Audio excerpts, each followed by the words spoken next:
AI is an objectively bad thing. Its whole purpose is to solve non-existent problems. It's hands down one of the biggest wasters of natural resources. It is noticeably making people dumber. It constantly feeds off of itself, which makes it dumber. It diminishes the value of human relationships. It's getting people into legal trouble by generating photo evidence that never existed. And within the grand span of the universe, human creativity is one of the few advantages we have to speak of, which AI is stealing from and making objectively worse. I have 3 videos to go over today. Insert my side comments, and I ask that you save your comments for the end of the video. And if you're riding on the side of the AI here, leave. You aren't welcome. Before I get into tearing this video with Suno AI down because it's maybe one of the worst things I've ever seen, I would like to quickly pull back the veil and expose myself because I know a lot of people are going to say something if I don't. Yes, in the past I was using AI-generated cover art for my older music. At the time it was intentional because I wasn't aware of the damages that it could cause, and I wasn't aware of how much data it was scrapping from real, respectable artists. I also used an AI-generated cover art for my most popular album, Breaking the Fourth Wall, which I mentioned in my video breaking down said album, which was not intentional. At the time, I just thought it was really cool like a Google image, and since then I've learned not to do that. I bring this up not only because I've been put in front of the consequences of that action, but also because AI has evolved so much from when I first found fascination in the tech, and it's only opened my eyes more as to how much it's ruining the internet space, how much it's taking away traction from actual creative people, both monetarily and literally, how much it's harming the environment, how much it's being forced into every platform on earth, and maybe the most damning thing, how shady all of these companies are and how disconnected they seem from the general creator space. I'm gonna be honest, this video doesn't exactly have a lot of direction. Really, the only direction is just kind of me inserting side comments as I watched this Suno AI interview video, honestly. I also happened to watch this video by Digging the Greats, which is incredible by the way. It's like perfect visual storytelling combined with really nice edits and some genuinely really great talking points. But I think it stoked a fire within my creative self to go even harder against what AI is putting out into the world. On top of coming from a heavy music consuming and music creating background, I also come from a background of, I don't know, having pretty good vocabulary, I guess. But more importantly than that, I come from a speech and debate background, which means I'm about to be the most well-spoken, albeit insufferably verbose piece of shit for the remaining runtime of this video. And god damn it, I'm hoping that this video gives you guys some great talking points to stoke your next creative flame. So let's just jump right into it, right at the beginning. The first 2 minutes of this interview are the CEO of Suno basically saying that this tool is not meant for creating music, it's meant for creating musicians. And you know, I like to think we're not making music, we're making musicians. I really can't put into words how much I hate this. I hate this so much because, to be honest, the platform isn't doing either of those things. It's definitely not creating music because, as we all know, most of these AI software, music software specifically, are just finding easily repeatable patterns like something you'll see in lo-fi and cramming together random sounds that don't even have much purpose to them. Like, they're definitely instruments and noises, and some count of rhythm sometimes, but even a person who has never made music in their life could make something with more purpose, because humans understand context and feeling, and they have memories that a certain chord might take them back to. And AI is literally just throwing random shit together, and it's garbage.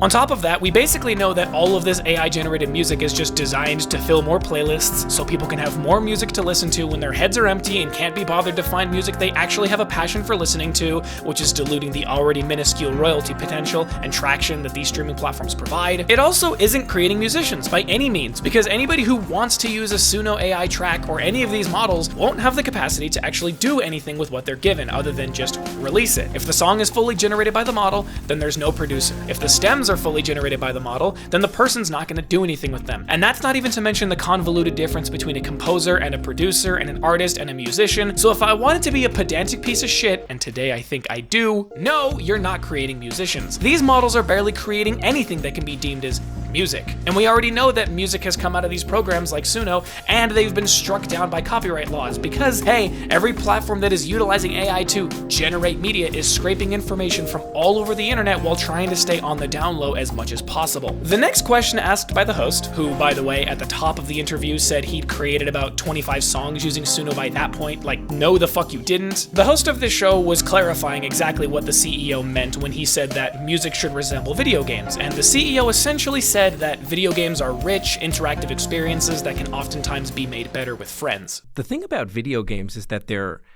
interactive, they're engaging, they're rich experiences, they're fun by yourself, they're more fun with your friends. And when I think about what music should be for me, it should be all of those things. This was the tipping point where I realized that I honestly don't think this motherfucker has any understanding of the music creation process, or really any other creative process for that matter, because being creative is a rich and engaging experience, and being able to share your progress and your finished products with your friends is incredibly rewarding. I now realize, after saying all that he was probably referring to the listening experience of music, and even then, I think a person who is incredibly engaged with a video game will put their whole focus and attention on it, much like any other person consuming any other medium. I think the difference is that being focused on your music looks a lot different than being focused on your video game, because video games require a tactile input to make it a video game. That's the primary difference between that and, I mean, basically any other media. That would be like saying, I think watching Netflix shows should be as engaging and rich as playing a video game. Okay, that was probably a bad comparison because, Netflix did add games to their platform, so whatever. He also mentions that if you accomplish all of those things, people will actually pay for it. And then the other way is, I think if you accomplish all those things and if you make music interactive and you make music engaging, people will pay for it like they pay for video games. And this is tough for me because I can't really tell if he means pay for the music or pay for the production software or pay for something else. It's a little bit unclear. But this guy is in his 40s, so he should know that people do pay for their music and have paid for their music for a long time. People love an artist or an album, they love how a song makes them feel. And so what do? They go out and they fucking buy it. Nowadays, that's obviously a much more slippery slope and a much more difficult approach, given how vast the catalog is for streaming services, making the streaming route seem like an incredible deal. But people do, and will pay for their music like they will pay for any other piece of content, for any other piece of art. And if we are talking about paying to be able to be involved in the creation process, I mean, do I have to fucking spell it out for you? Why would I pay money every single time I want to generate a song when most people don't even make money off of the music they create?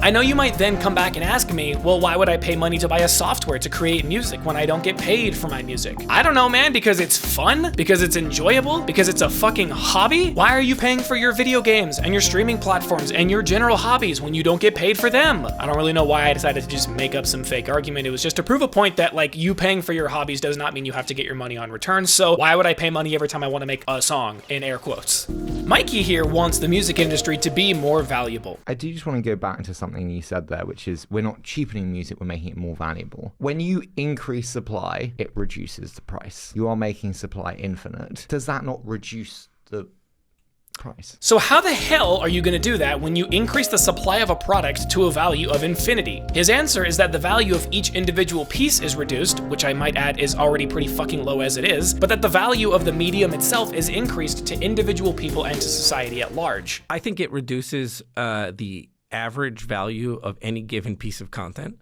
but I think it greatly increases the value of music to society or to any given person. I guess my biggest concern here is that art has always been one of the most valuable things that we as humans create. People might not like a particular medium of art or whatever, but art is still incredibly valuable to humans because it's how we contextualize history, society, and life in general. This means that when you diminish its value to basically being nothing because of the lack of a human element and the human process, then all you've done is create about 60 million pieces of garbage that individually have no worth, offer literally nothing to the music world or society, and also make each individual piece the same copy-pasted slop over and over again that dilutes the streaming market and the music market from the people who are actually willing to put in the time to learn the most beautiful expression of the self. He also took this weird anti-gatekeeping angle where he essentially said that music shouldn't be a medium of creativity reserved for the select few, and that due to the limited range of human experiences and emotions, the music being democratized like this would actually be better for the industry. We want a bigger, more vibrant music industry that has way more participants in it, that has way more engagement, and not this more precious thing where very few people have access to actually doing it, to making it, and the range of experiences that the average person has is kind of limited and therefore not valuable. Look, man, let me level with you here. You can make music for dirt fucking cheap, maybe even free sometimes. You can pay $100 and get FL Studio or any other Bass Edition DAW and literally be set for the rest of your life off of stock plugins, free instruments, and free packs alone. You could not legally acquire any of these DAWs and do the same thing. You can make music with a goddamn phone microphone and a guitar. You can just record a video of yourself singing a beautiful cover and post it online. You can make music for absolutely nothing in this world, which has both raised the ceiling and I think lowered the floor for the quality of the music. Now, in this hypothetical world, you may as well have lowered the floor to making music to just above the pits of hell, and all of the music is going to be garbage, because if you thought the range of human emotions and experiences were limited as they are now, boy howdy do I have something to show you about AI. Then I skipped like 20 minutes of this interview because it goes through the history of the company and how they get people hooked on the model and hooked into paying for the model and whatever, until the biggest kick in the nuts comes up. And this is a huge departure from how it is now. It's not really enjoyable to make music now. People enjoy Why did you say Suno. that?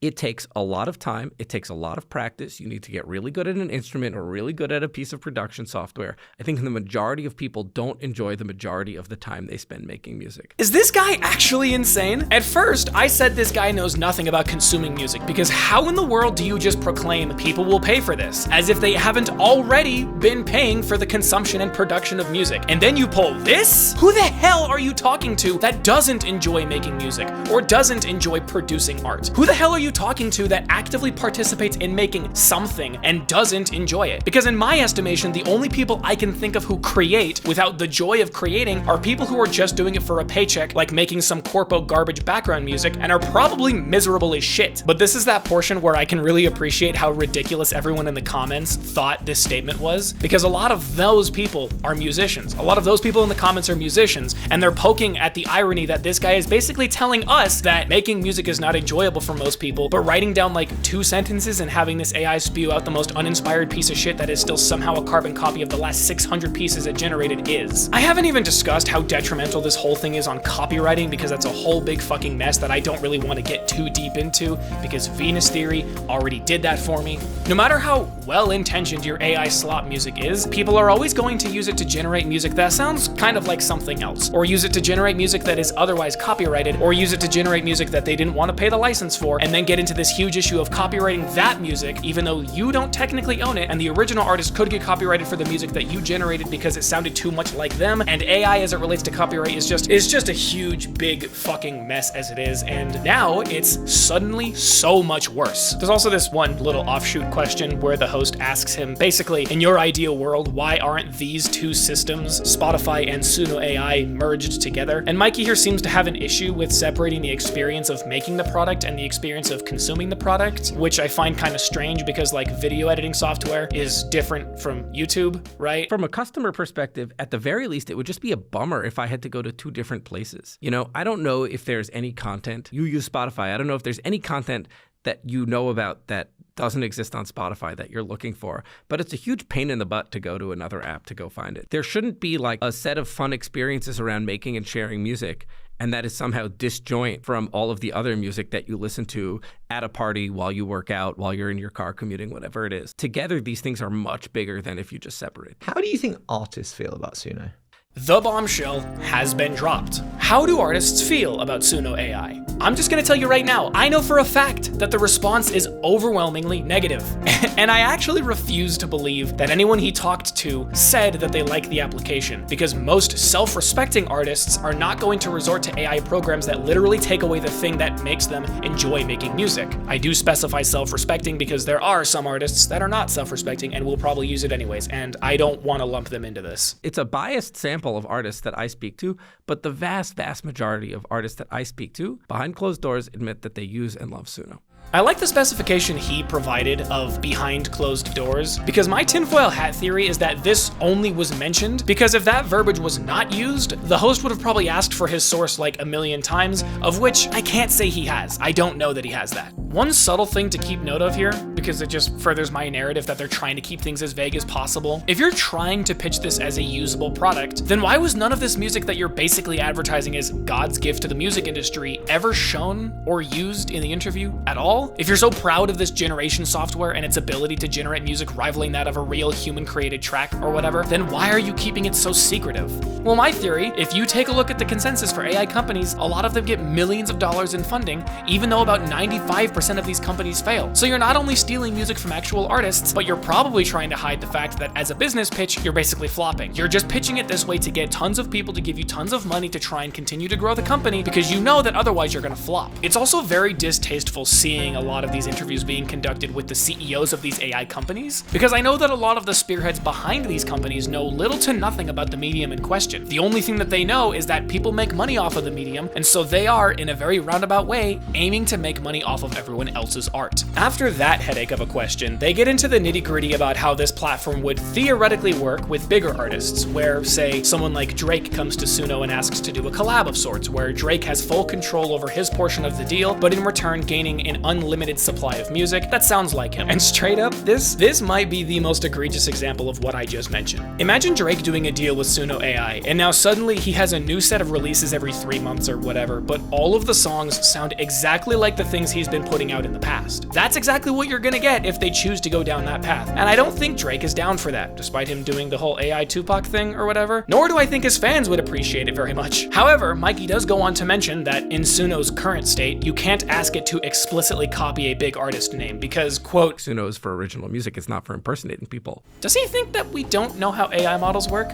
Right? Like, does he not know that most AI, like, no matter how self-respecting your AI might be, it has to pull from other things, right? So if you want to make stuff for Drake, you have to go and take his stuff, right? Like, they have that information. They can impersonate an artist because they have that. Does he think that we think that every single song that's come out of Suno is completely original or something, and didn't take explicit signals from other currently existing music? And don't start with me on the completely original argument, because you very obviously know what I'm talking about. Mikey also briefly touches on something I mentioned earlier about the current musical business model basically being reliant on streaming and how he would like to see that changed. I think that a big part of the future of music is rethinking a lot of these business models, where right now it's set up in this kind of capped stream share. The stream share is a certain size and everybody is kind of fighting over it, and artists don't make a ton of money from that. And there are hopefully new business models that you can figure out that are much more tied to the enjoyment that people get, that are way more tied to artists if people want to actually, be interacting with the artists themselves. Like, I just can't figure out in my mind why he thinks AI impersonating other artists, even though he specifically said does not impersonate other artists, but why he thinks AI impersonating other artists helps change that business model at all. Nor can I figure out why he decided to bring remixing into this conversation, like they're even on the same level. We had this remix contest with Timbaland, and a tremendous number of people submitted remix songs. And to me, it is so much cooler than, like, honestly, even meeting them backstage after a concert. This was left out of the original recording of this, but he also mentions that Timbaland actively uses Suno AI and that he gets early access to updated models or something like that. But we also know that Timbaland has his own AI production company, so the chances of him actively using Suno AI, especially for his own benefit, are pretty slim, if you ask me. Timbaland was also found to be using an AI voice of Biggie Smalls in 2023, so to me, Timbaland doesn't have any respect for the art form anymore. And Timbaland's use of AI doesn't validate the AI, it actually invalidates him as a producer. A brief discussion is also had regarding why pop music is generally boring, a sentiment that I tend to agree with. A lot of pop music has gotten boring. Why has pop music got boring? Songs have gotten shorter, but also much more homogenous in melodies, harmonies, song structures, and music innovates very much sonically. Like, they're really interesting sounds and they all fit into the same song structure. However, the reason for the music being boring is not something that Suno AI can magically fix. And if anything, it's actually going to make the problem worse because, as I've mentioned 100 times already, it's going to just unabashedly take from that boring music and make it even more boring and formulaic.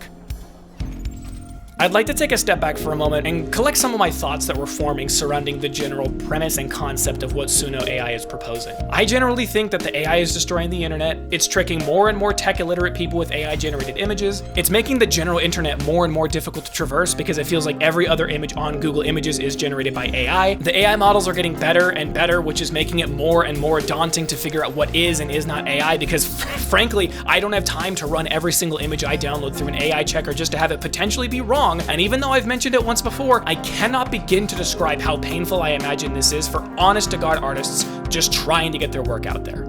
But everything I just mentioned is in the visual space. When it comes to music, I have a stance that, originally I kind of thought was radical, but in hindsight it might just be a regular fucking opinion that just requires a little bit of context. I love pirating indie games. As creator of said game, you should support indies if you can, but culture shouldn't exist only for those who can afford it. Never did I think I would hear such a banger line from a video game developer with a dating sim as one of his secret levels in a Doom-style game. But frankly, I think he's right.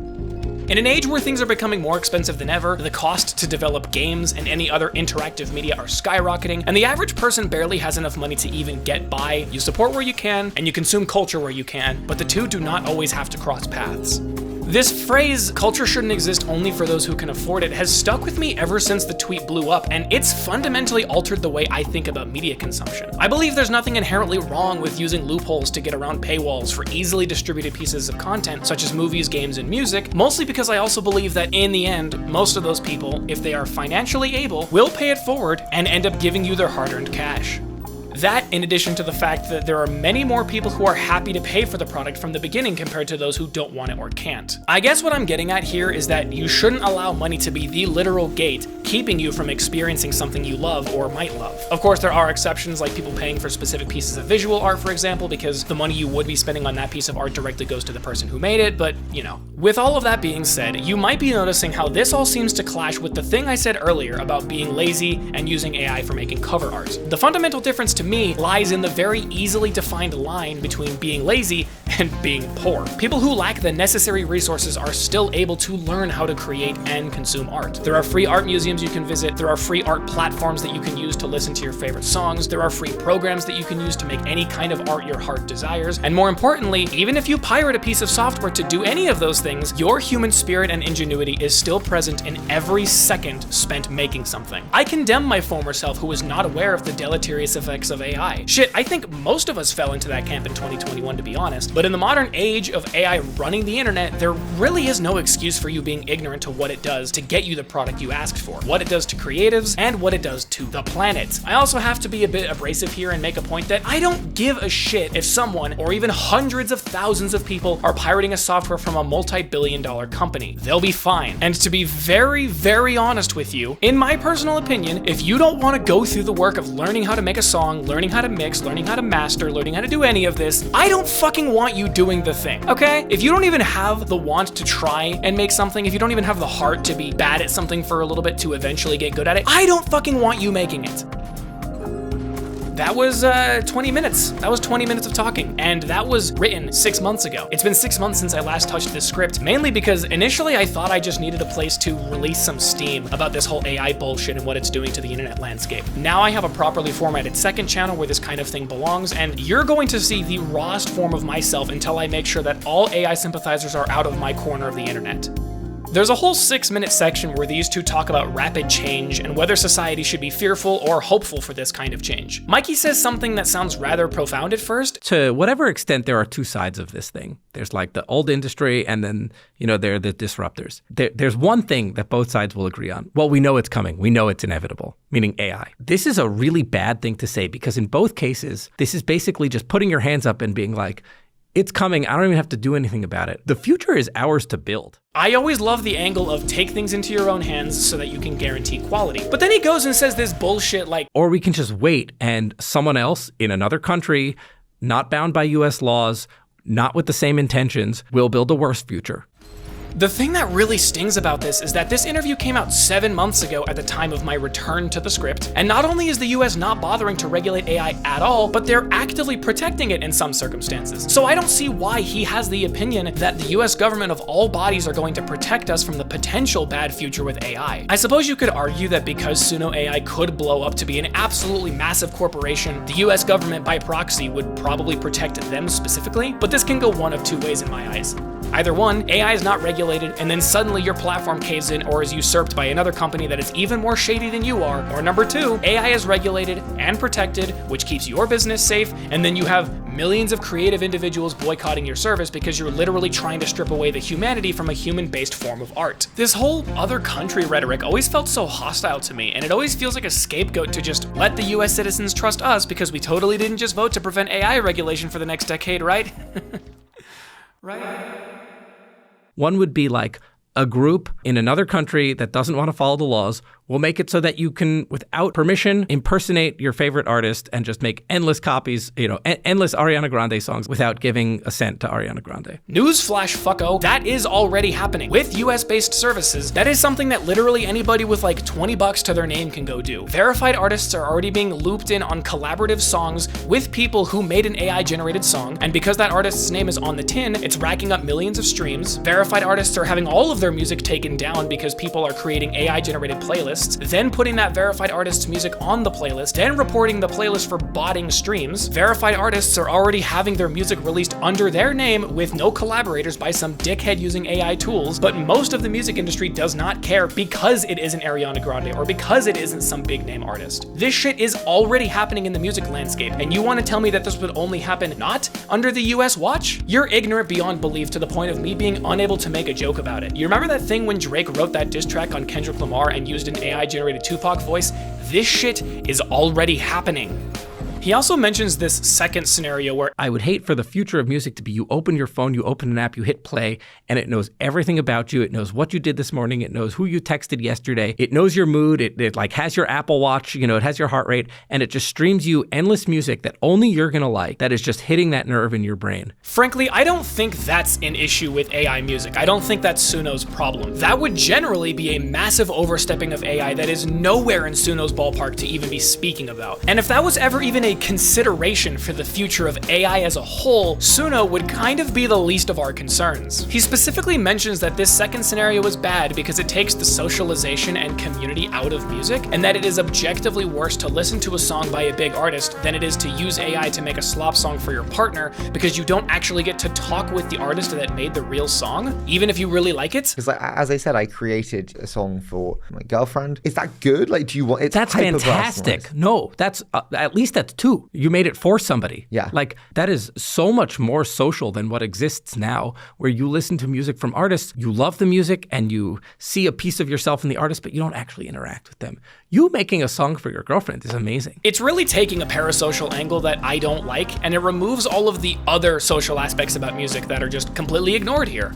Again, in the second example, he claims that you might say, well, I really wish you had spent 10,000 hours playing guitar, and then you could have done that without the help of Suno. But short of that, like, is it bad that you did that? No, I think it's actually great that you did that. A part of me thinks he's taking the, well, you used AI, but it's the fact that you thought about making a song for your partner that makes it special sort of angle, which I would argue is only a valid argument reserved for things that can be generally seen as not to the highest of standards. The classic example of me buying my dad a pocket knife for Christmas because his last one broke instead of an expensive grill or something like that. The reason I mention that is because if AI is just as good as a person making the real song, then wouldn't most people rather you take all of those hours to play the guitar to be really good at it as an expression of love for your partner, rather than just typing a prompt into Suno and having it shit out some random guitar song that sounds like 50,000 other guitar songs that were actually written for the express purpose of serenading their partner? You really mean to tell me that you love your partner so much that you would take the lazy bastard route and type one sentence into a website rather than learn the guitar even a little bit and play it a little badly for your partner with a chord progression that you came up with? It's not a great thing if you use AI to make music for your partner, because at that point you're just doing it systematically rather than putting in literally any effort to use your fucking humanity. Yeah, this AI machine is gonna have sex with your wife so you don't have to tire yourself out, but if you move beyond that, I don't think it's as bad as you think it is. I think it's actually great. He explicitly said, music is social, but there's something about art that it's all about the artist, which I have contention with as an artist, because art is also about the shared and individual experiences and feelings elicited by said piece of art, and I think a lot of artists won't even care what other people think of the music. Yeah. Why the fuck would I make something that I didn't enjoy? Why would I constantly be looking for external validation when it's my mind that created the art? I'm not saying I'm gonna rip some garbage out of my ass just because I like it and submit it regardless of what people think, but maybe I will, and that's my decision to make. And whether people like that or not is not particularly important to me. For popular artists, yes, they make music that is meant to be enjoyed by the millions of people who listen to them. That's kind of how they got there in the first place. But you're delusional if you think that they're making art for any other reason other than because they enjoyed it. There are artists who put out tracks that are a part of themselves that get a lot of flack from the community because they don't like it or because they think the song doesn't sound like the artist. And most of the artists just rub it in their face because they made that song as a true expression of themselves. Why should an artist have to cater to the people who listen to them? If you don't like my music, that's fine. I might not be for them, but don't dwell on the fallacy that I don't care about the people who listen to my music. They should just go listen to somebody else who does bring them joy. He compares the skill set needed to be a successful musical artist from 30 years ago, 15 years ago, and now. 30 years ago, you wanted to be a rock star. You wanted to be an amazing guitarist who could shred. 15 years ago, you wanted to be a DJ where you had to learn these pieces of software, but maybe it wasn't quite as virtuosic as it was if you had to, spend 100,000 hours playing your instrument. And now people want to be influencers. And essentially, I think what he's trying to get at is that less and less skill has become necessary to be a successful creator in the music world over the course of 30 years. But how in the world does he think that the logical end step for that is to completely dumb down the process of making music into pick this loop from Suno AI and release it to the masses? You see how fucking dumb that sounds? He claims doing that makes him a creator. I claim that at the absolute best, it makes you a curator. Where does this all go? It's increasingly taste is the only thing that matters, and skill is going to matter a lot less, because you're going to be able to make a lot of stuff, and the people who are going to be recognized are people who are able to pick from the vast quantity of stuff and use, in the case of music, their ears to say that was good and that was bad. He just openly told us the same thing that all AI sympathizers point to. The process doesn't matter anymore, only the end product, which is directly contending with the millions of other people who would beg to differ. I get that this may be enticing to a lot of you who don't care about the music as long as it sounds good. And while quality is no longer the thing that I'm really that concerned about, I don't like that suddenly, in just a matter of a couple of years, a very vocal minority of people have forgone centuries of human history just because, I guess. All you're doing is picking something that you like more than the rest to claim as your own. You didn't do anything to play an instrument, you didn't do anything to worry about sound selection, you didn't have to do anything to worry about a DAW, you didn't have to worry about arrangement, mixing, mastering, level balancing, processing, applying effects. You literally did nothing. It makes you a curator at best, and it makes you a thief most of the time otherwise. 6 months ago when I started writing this, I mentioned that the barrier of entry for music has never really been that high. Just have a willingness to get better, a drive to learn, and an ear for what sounds good to you. Now I'm actually more radicalized into that opinion after watching this video by Venus Theory, where he interviewed an independent artist who has already been plagued by AI infesting her Spotify profile. She can barely appeal with Spotify because the name Ember is quite generic and is hard to find in the sea of others. She can barely appeal with her distribution platform because of the same issue, and the problem right now is that any AI slop enjoyer can pay $20 to DistroKid, or wherever the fuck they want, start uploading slop content, and either force that content to appear on the artist's profile, or worse, force that content to be shown as a published piece directly by them. The barrier for entry for music publishing is way too low as it is. You don't really have to pay very much. You don't have to give any legitimate information, as it can all be made up, and there are literally zero security checks in place to make sure that the music is being uploaded with good intentions. There are no notifications to the artist in question when music gets uploaded to their profile unless you specifically published them from your computer. There are no warnings when music shows up on your profile as a collaborator, and the music can show up in as little as like 4 hours, but God forbid somebody manages to force their way past a barrier of entry that's as easy to access as a public park, uploads music claiming that you were a part of it, and you want that removed from your account. Suddenly it's gonna take these multi-billion-dollar companies upwards of 6 months to so much as have a resolution for you, which might not even result in the music being taken down. In my opinion, AI is the next big thing we should be looking out for as a byproduct of why music needs to be looked into having a greater amount of security for it. Because I don't want this guy being the face of the corporation that kills the independent artist. I don't want this video to end off with something more profound than it is, so I'm going to give you the classic AI post that I personally love, and actually end it off with something more profound, but it's a comment by one of the commenters on this piece of shit video. I want AI to do my laundry and my dishes so that I can do art and write. Not for AI to do my art and writing so that I can do my laundry and dishes. Quick note, all the AI bros were being fucking stupid about this. They were like, you have laundry machine that do laundry for you. The point is not specifically about the laundry and the dishes. The point is, why can't AI do some random meticulous bullshit that I don't want to have to do, rather than doing the creative thing? Why is my brain not being put to creative use? And for the comment, music isn't just some product like a fucking toaster. Music is countless hours of craft, practice, training, success, failure, nurture, love, hate. Music is culture, community, history, science, rebellion, escape. Music is for the concert hall, the stadium, the supermarket, and the shower. A piece of music isn't merely just a combination of tones that meet the ear. Music is a representation of emotion, the person or people that make it, a crystallized moment in time or history, the human experience. It's human, a phenomenon, just like language. It's communication transcending language barriers. Music is art, but also, we don't make the music. Music makes us.